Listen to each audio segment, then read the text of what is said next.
Hello student, कैसे हो आप लोग। आई होप, आशा करता हूँ आप मस्त होंगे और स्वस्थ होंगे। आपकी पढ़ाई भी अच्छे से चल रही होगी, है ना। तो आज का हमारा टॉपिक है, तो ये क्लास सिर्फ डेवलपमेंट स्टेप के लिए ली जा रही है। ये बिगिनर स्टूडेंट के लिए है और जो बेसिक नहीं जानते हैं उनके लिए है। जो बेसिक जानते हैं उनके लिए नहीं, ये स्किप कर सकते हो अगर जो आप बेसिक जानते हो तो, है ना। तो आज का हमारा टॉपिक है पदार्थ। पदार्थ यानी मैटर, जिसको इंग्लिश में बोलेंगे मैटर। और उसकी डेफिनेशन क्या है, उसके एग्जाम्पल क्या है, और इससे एग्जाम्पल के साथ साथ उसके क्वेश्चन भी अपन करते करेंगे, है ना। तो आज का टॉपिक है हमारा पदार्थ, जिसको बोलेंगे मैटर, है ना। तो आज उसका डेफिनेशन क्या है। दुनिया की कोई भी वस्तु जो स्थान घेरती है, ऑक्यूपाई स्पेस, और जिसका द्रव्यमान होता है, मास होता है, उसे क्या कहते हैं, पदार्थ या मैटर कहते हैं। समझ में क्या कहते हैं, मैटर कहते हैं। क्या होता है इसमें, दुनिया की कोई भी वस्तु जो स्थान घेरती है, ऑक्यूपाई स्पेस, और जिसका द्रव्यमान मास होता है, उसे क्या कहेंगे, उसे द्रव्यमान, उसको क्या बोलेंगे, पदार्थ या मैटर कहते हैं। यहाँ पे मैं लिख रहा हूँ उसको, है ना। तो दुनिया की कोई भी वस्तु,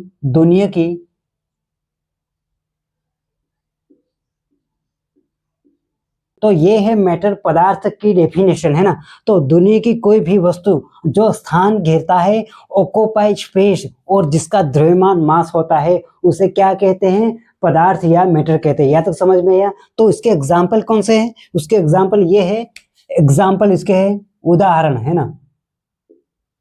उदाहरण क्या है उसके, जो कौन कौन स्थान घेरता है, स्थान कौन कौन घेरता है यहाँ पे स्थान। जैसे एग्जाम्पल के लिए, जैसे लकड़ी,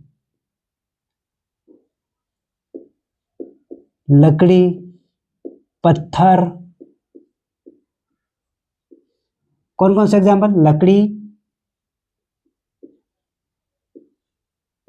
लकड़ी, पत्थर, और क्या, पानी, और क्या हो सकता है, मनुष्य। ये भी स्थान घेरते हैं ना, मनुष्य। यहाँ तो समझ में आया। ये एग्जाम्पल हो गए ना। जिसका द्रव्यमान होता है, कौन कौन, जिसका द्रव्यमान होता है और क्या होता है, स्थान घेरता है, उस स्पेस, ऑक्यूपाई स्पेस, है ना। यहाँ तक समझ में आया। लकड़ी स्थान घेरती है, पत्थर स्थान घेरता है, पानी भी स्थान घेरता है, और मनुष्य भी स्थान घेरता है। यहाँ तक समझ में आई। और एग्जाम्पल के लिए क्या होता है, लोहे की सड़, या लोहा, है ना। लोहा भी स्थान घेरता है। और जो वस्तु जो स्थान नहीं घेरती, वो कौन कौन से स्थान नहीं घेरते हैं, कौन ऐसा, कोई वस्तु है जो स्थान नहीं घेरते हैं। हाँ है, जो वस्तु है जो स्थान नहीं घेरती है,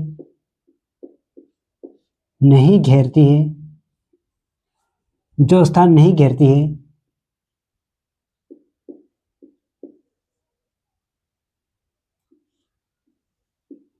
वो कौन कौन सी है, जो स्थान नहीं करती। कौन कौन सी वस्तु है जो स्थान नहीं करती, कौन कौन सी। पहली है, एग्जाम्पल के तौर पे क्या, हवा नहीं करती है, स्थान कहाँ गिरती है, हवा स्थान नहीं करती। फिर इसके बाद कौन सी, ऊष्मा, जिसको हीट बोलेंगे, ऊष्मा होती है, वो स्थान नहीं गिरते हैं, है ना। हवा, हीट, है ना, जिसको इंग्लिश में बोलेंगे हीट। और इसके बाद कौन,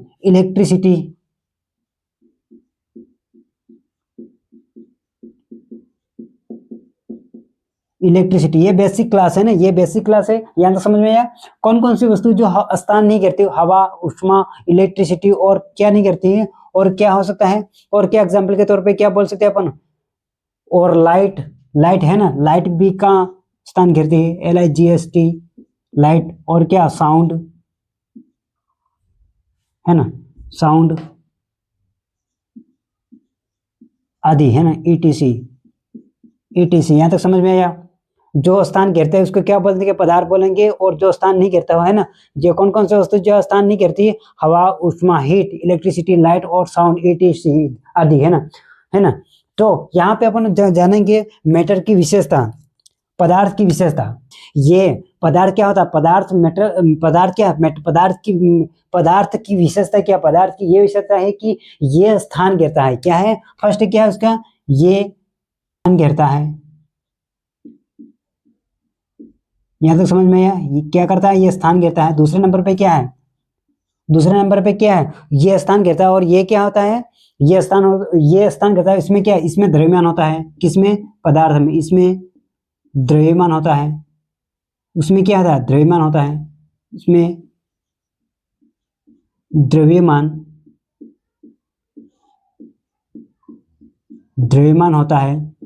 समझ में आया? अपन क्या पढ़े, पदार्थ के बारे में अपन क्या पढ़ रहे हैं यहाँ पे, पदार्थ के बारे में पढ़ रहे हैं ना। पदार्थ की डेफिनेशन क्या है अपन ने वो पढ़ी, इसके बाद एग्जांपल कौन कौन से है जो, और जो पदार्थ जो स्थान नहीं करते हैं ना, हवा, ऊष्मा, हीट, इलेक्ट्रिसिटी, लाइट और साउंड, ये ईटीसी है ना। पदार्थ की विशेषता क्या है, ये स्थान करता है और इसमें द्रव्यमान होता है। और थर्ड नंबर पे क्या एग्जाम्पल है, थर्ड नंबर का एग्जाम्पल क्या है, इसमें क्या है, ये छोटे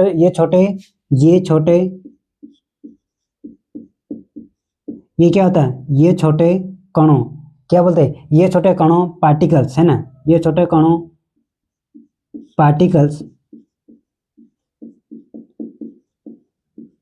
पार्टिकल्स है ना, ये छोटे कणों पार्टिकल्स से मिलकर बना होता है ना, कि पार्टिकल से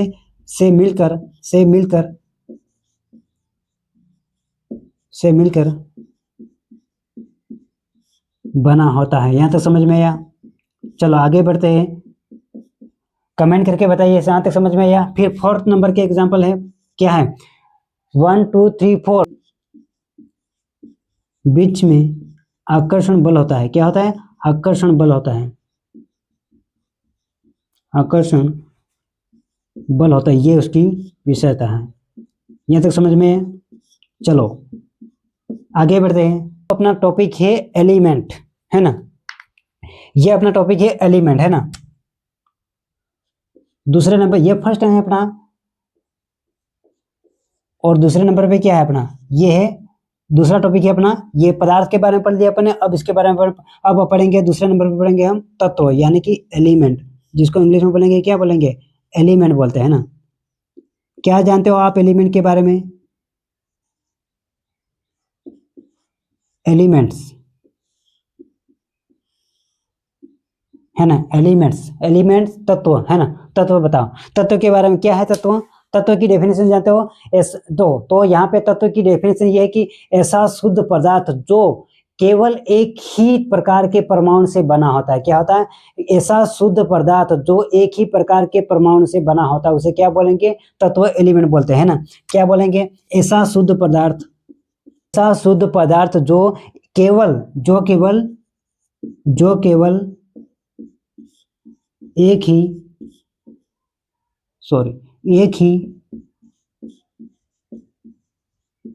प्रकार के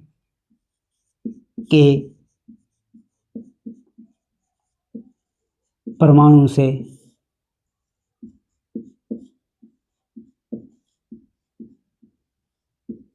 मिलकर बना होता है।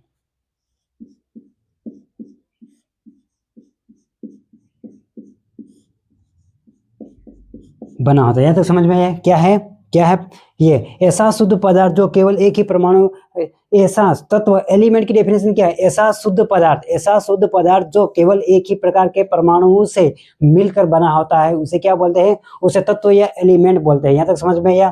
कैसा, क्या बोलते हैं, एलिमेंट या तत्व या एलिमेंट बोलते हैं। यहाँ तक समझ में आया? एग्जाम्पल के तौर पे क्या है, उदाहरण क्या है, एग्जाम्पल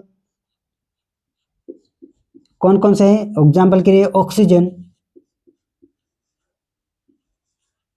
ऑक्सीजन, इसके बाद क्या, हाइड्रोजन, कार्बन, गोल्ड, और क्या हो सकता है, Fe आयरन, ETC आदि, है ना। यह तो समझ में आया? ये फर्स्ट अपन ने पदार्थ के बारे में पढ़ा, इसके बाद एलिमेंट के बारे में पढ़े, एलिमेंट की डेफिनेशन के बारे में पढ़ा अपन ने, इसके बाद एग्जाम्पल के बारे में पढ़ा, है ना। यह तक समझ में आया? फिर इसके बाद अपन पढ़ेंगे, ये कुछ थ्योरी टाइप है, उसको लिख के समझाना पड़ेगा, है ना आपको, तत्व की विशेषता के बारे में, है ना। तत्व की विशेषता क्या है, उसके बाद तत्व, एलिमेंट की विशेषता, तत्व की विशेषता क्या है,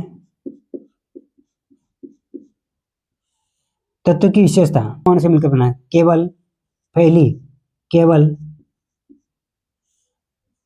ये शुद्ध पदार्थ होता है। अपन स्टेप बाय स्टेप पढ़ रहे हैं ना, है ना।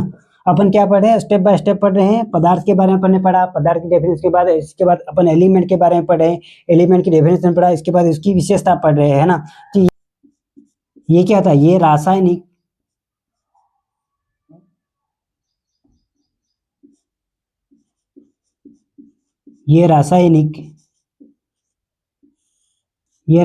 अभिक्रिया, ये रासायनिक अभिक्रिया विधि से, रासायनिक अभिक्रिया से या विधि से नहीं सकते हैं, टूट नहीं सकते हैं, ये उसकी विशेषता है। याद रख समझ। तत्व की विशेषता क्या है, केवल ये एक परमाणु से बना होता है, ये शुद्ध पदार्थ होता है। तीसरे नंबर पे क्या, ये रासायनिक अभिक्रिया या विधि से छोटे छोटे पदार्थों में टूट नहीं सकते, है ना, ये उसकी विशेषता है परमाणु में। फोर्थ नंबर पे है ना, ये सभी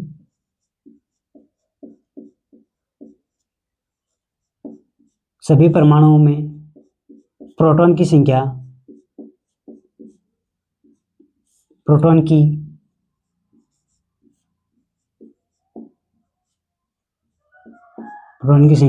समान होती है। यहां तक समझ में आया, समान होती, यहां तक समझ में आया। 5 नंबर पे क्या है, कमेंट कीजिएगा, कैसे भी कमेंट करो, है ना। तत्वों का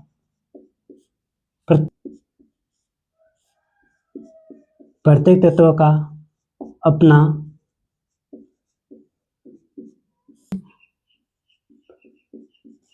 अपना प्रतीक सिंबल क्या, परमाणु क्रमांक नंबर होता है।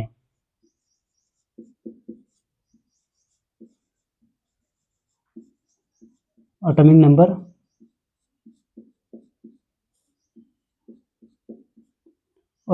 होता है। यहाँ तक समझ में आया, है ना। ये अपन पदार्थ के पहले अपन पदार्थ के बारे में पढ़ा, फिर इसके बाद अपन एलिमेंट के बारे में पढ़ा, यहाँ पे समझ में आया। फिर इसके बाद अपन ये मिटा रहा हूँ और दूसरी स्लाइड में जाते हैं और उसके बारे में अपन विस्तार से और पढ़ेंगे, है ना। तो यहाँ पे हम दूसरी स्लाइड में पढ़ेंगे कि तत्व का इतिहास, element of history of element के बारे में जानेंगे, है ना। तो यहाँ पे प्राचीन समय में, यहाँ पे क्या है, प्राचीन काल में, है ना, प्राचीन काल में सोना, चांदी, तांबा और लोहा को ही तत्व माना जाता था, है ना। क्या माना जाता था, प्राचीन समय में सोना, चांदी, तांबा और लोहा आदि को ही क्या माना जाता, तत्व माना जाता। इतनी ही एलिमेंट की डिस्कवरी हुई थी तब, है ना। रॉबर्ट बॉयल ने क्या किया, रॉबर्ट बॉयल ने कहा कि जिस पदार्थ को रासायनिक अभिक्रिया द्वारा क्या होता है, रासायनिक अभिक्रिया द्वारा सरल पदार्थों में तोड़ा नहीं जा सकता, उसे क्या बोलते हैं, तत्व या एलिमेंट बोलते हैं। क्या बोलते हैं, तत्व या एलिमेंट बोलते हैं। यहाँ तक समझ में आया, किससे, रासायनिक अभिक्रिया द्वारा तोड़ा नहीं जा सकता, सरल पदार्थों में तोड़ा नहीं जा सकता, उसे क्या बोलेंगे, तत्व या एलिमेंट बोलेंगे ना। तो नोट कीजिए, यहाँ पे रॉबर्ट बॉयल को आधुनिक तत्व की अवधारणा का जनक या फादर कहा जाता है ना। क्या बोला जाता है, रॉबर्ट बॉयल को क्या कहा जाता है, रॉबर्ट बॉयल को आधुनिक तत्व की अवधारणा का जनक कहा जाता है। नेक्स्ट ये स्लाइड मिटा रहा हूं और दूसरी स्लाइड में अपन इतिहास संबंधित और पढ़ेंगे, और इससे तो ये स्लाइड में मिटा रहा हूं, वहां पे अपन एटॉम के बारे में विस्तार से जानेंगे, वो एटॉम क्या इतिहास जानेंगे यहाँ पे, है ना। तो बढ़ते हैं अपन नेक्स्ट आगे। तो यहाँ पे हम एटॉम की खोज के इतिहास के बारे में जानेंगे यहाँ पे, है ना। तो एटॉम की खोज किस प्रकार हुई और किसने की, इसका इतिहास हम जानेंगे। यहाँ पे मैंने कुछ थ्योरी टाइप लिख दिया, वो जानेंगे, यहाँ पे पढ़ेंगे और समझेंगे, है ना। एटॉम की खोज जॉन डाल्टन ने 1808 ईस्वी में आधुनिक परमाणु सिद्धांत दिया।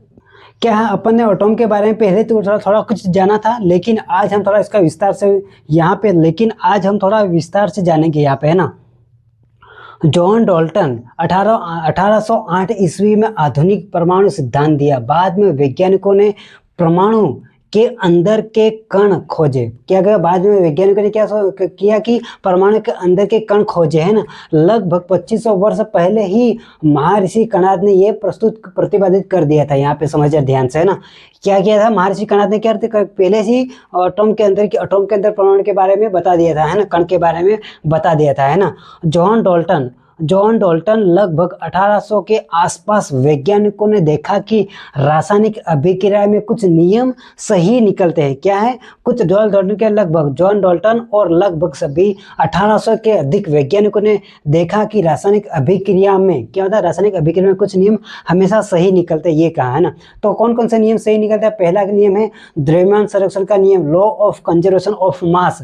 दूसरे नंबर पे है निश्चित अनुपात की नियम, लॉ ऑफ डिफाइंड प्रॉपर्टीज, है ना। इन नियमों को समझने के लिए जॉन डाल्टन ने 1808 ईस्वी में आधुनिक परमाणु मॉडल एटॉमिक थ्योरी प्रतिपादित की, है ना। क्या किया? 1808 ईस्वी में जॉन डाल्टन ने क्या किया? आधुनिक परमाणु सिद्धांत प्रतिपादित किया, मॉडल एटॉमिक थ्योरी प्रस्तुत की, है ना। डाल्टन ने परमाणु की कल्पना कैसे की, ये जानना जरूरी है। उन्होंने माना कि परमाणु एक गोलाकार अविभाज्य इनडिविजिबल कण होता है। कैसा कण होता है? इनविजिबल कण होता है, गोलाकार अविभाज्य कण होता है। एटॉम ठोस गोलाकार होता है। क्या है? एटॉम क्या है? एटॉम ठोस गोलाकार होता है और इसके अंदर कुछ भी नहीं होता है। यहाँ पे ध्यान देना, है ना। और यहाँ पे ध्यान देना, यहाँ पे उस समय 1808 ईस्वी में, उस समय में क्या होता है, इलेक्ट्रॉन, प्रोटॉन और न्यूट्रॉन की डिस्कवरी नहीं हुई थी यहाँ पे, है ना। और इसलिए डाल्टन ने परमाणु को ठोस गोला माना, है ना। डाल्टन ने क्या किया? परमाणु को ठोस गोला माना, है ना। और उन्होंने सभी डाल्टन के यहाँ पे क्या, डाल्टन के सिद्धांत के मुख्य बिंदु, डाल्टन के क्या सिद्धांत है कि सभी पदार्थ परमाणु से बने होते हैं। डाल्टन के सिद्धांत क्या थे? सभी पदार्थ क्या था? सभी पदार्थ परमाणु से बने होते हैं। यहाँ पे ना, पहला कैसे बने होते हैं? आयरन के एटम से बने होते हैं, गोल्ड एटम के बने होते हैं, इस प्रकार बने होते हैं ना, ध्यान देना। तो यहाँ तक समझ में आया। तो आगे बढ़ते हैं और थ्योरी है इसके बारे में अपन जानते हैं ना। तो यहाँ पे हम एटॉम की खोज के बारे में पढ़े थे। दूसरे नंबर पे हम यहाँ पे है कि परमाणु अविभाज्य होते हैं। क्या होता है? परमाणु अविभाज्य होते हैं, जिसको विभाजित नहीं किया जा सकता, है ना। डाल्टन के अनुसार परमाणु को और नहीं विभाजित किया जा सकता। डाल्टन ने क्या कहा कि परमाणु को और भागों में विभाजित नहीं कर सकते, है ना। नोट, यहाँ पे नोट लिखो यहाँ पे, लेकिन आज हम जानते हैं कि पूरी तरह से यह सत्य नहीं था। यहाँ पे पूरी तरह से सही नहीं था, क्योंकि परमाणु के अंदर क्या क्या होता है? इलेक्ट्रॉन होता है, प्रोटॉन होता है और न्यूट्रॉन भी होता है यहाँ पे, है ना। एक ही तत्व के सभी परमाणु समान होते हैं। क्या समान होता है? जैसे सभी हाइड्रोजन एटॉम समान होते हैं ना, और माने जाते हैं। दूसरे नंबर पर क्या है? सभी ऑक्सीजन एटॉम समान माने जाते हैं। अलग अलग तत्वों के परमाणु क्या होता है? यहाँ पे अलग अलग भिन्न तत्वों के परमाणु अलग होते हैं ना। जैसे हाइड्रोजन के परमाणु ऑक्सीजन से अलग होते हैं और कार्बन के परमाणु नाइट्रोजन से अलग होते हैं। यहाँ पे समझ में आया। 5वें नंबर पे परमाणु निश्चित अनुपात में मिलकर यौगिक या कंपाउंड बनाते हैं। क्या है? परमाणु निश्चित अनुपात में मिलकर क्या है? यौगिक या कंपाउंड बनाता है। जैसे एग्जाम्पल के लिए H2O क्या है? एक H2 क्या है? 2 हाइड्रोजन एयर और एक ऑक्सीजन को मिलकर क्या होता है? H2O क्या? कंपाउंड या यौगिक बनाया, है ना। यहाँ पे 6 नंबर पे ये है कि रासायनिक अभिक्रिया में परमाणु ना तो बनाए जा सकते हैं और ना ही नष्ट किए जा सकते हैं। वे केवल पुनर्व्यवस्थित या रीअरेंजमेंट किए जा सकते हैं। यहाँ पे ये इसका कहना है, किसका? डाल्टन का। एग्जाम्पल के लिए क्या? H2O प्लस O2, है ना। H2O प्लस O2 और 2H2O रासायनिक अभिक्रिया संतुलित की। यहाँ पे हम ना 2-2 लगाए, इसलिए क्या है? 2-2 लगाए अपन, है ना। तो 2 क्यों लगाए? क्योंकि अभिक्रिया में 2 हाइड्रोजन और 2 ऑक्सीजन होता है, इसलिए यहाँ पे लगाए ना। डाल्टन की सीमाएं क्या? लिमिटेशन क्या? बाद में डाल्टन की सीमाएं, लिमिटेशन क्या है? यहाँ पे बाद में वैज्ञानिकों ने पाया कि डाल्टन के सिद्धांत की बातें पूरी तरह से सत्य नहीं थी। क्या नहीं थी? डाल्टन की बातें पूरी तरह से सत्य नहीं थी। यहाँ पे कुछ उनकी कमियां रह गई थी। क्या रह गई थी? उस समय क्या हुआ था? उस समय पे क्या हुआ था? बाद में उस समय जब उस समय इलेक्ट्रॉन प्रोटॉन की खोज नहीं, तो क्या बाद में क्या हुई, खोज हुई, तो क्या हुआ, फिर इलेक्ट्रॉन की खोज हुई, प्रोटॉन की खोज हुई और न्यूट्रॉन की डिस्कवरी हुई। यहाँ पे ये उन्होंने, इसलिए इनकी बातें पूरी तरह से सत्य नहीं हो पाई, है ना। फिर 7 नंबर पे क्या है, आइसोटॉप्स। आइसोटॉप एक ही तत्व के अलग अलग द्रव्यमान वाले परमाणु होते हैं यहाँ पे, है ना। आइसोटॉप की बात यहाँ पे 7 नंबर पे हो रही है ना। तो मिलते हैं। अगर आपको ये क्लास आपको पसंद आई हो तो वीडियो को लाइक और चैनल को सब्सक्राइब कीजिए और अपने दोस्तों को भी ये वीडियो शेयर कीजिए, ताकि वो भी थोड़ी सी जानकारी प्राप्त कर सके, है ना। तो मिलते हैं नेक्स्ट वीडियो में, तब तक हमारे साथ बने रहना। जय हिंद।